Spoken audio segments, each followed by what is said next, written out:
returning to West Ham's Premier League campaign, half hour in, they win the penalty, converted by Saïd Benrahma. And then here, I think we do need to talk about Arsenal. Everything changed for the Gunners. According to their own manager, Daniel, Mikel Arteta, they simply stopped playing. Yeah, and I know that the kind of overwhelming narrative will be about a kind of choking under the pressure of Manchester City behind. And I think that's probably evidently a factor in Bukayo Saka's missed penalty, I suppose.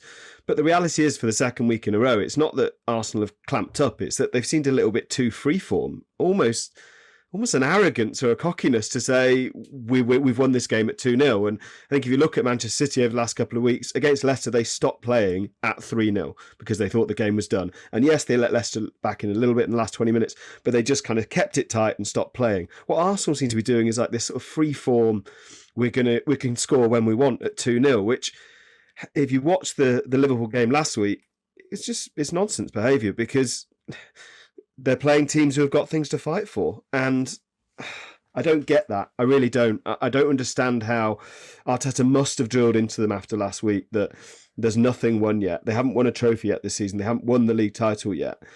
But so why would there be any sort of elements of complacency given... Was it complacency or was it panic?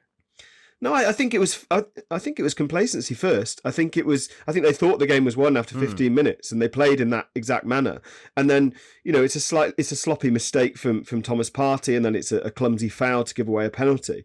And yes, at 2-1, or certainly during the second half after the missed penalty, yes, they looked like they'd seen the whites of West Ham's eyes and in it seen their own future, and we thought, we remember this from last weekend, we know what happens, we struggled to resist the pressure eventually, and that is basically what happened. And maybe there were elements of the title challenge in that psychology, but before that it was nothing to do with the pressure. It's to do with them being incredibly sloppy because they thought the game was won. What does this mean though, Matt?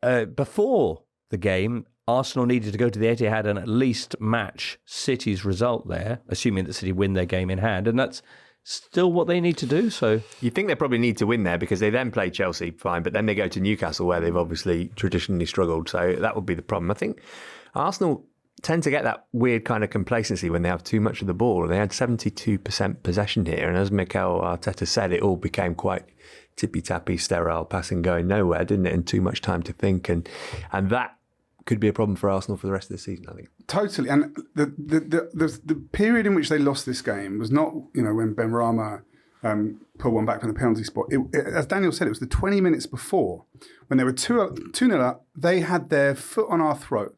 They could have slaughtered us. And to quote Logan Roy, you have to be a killer.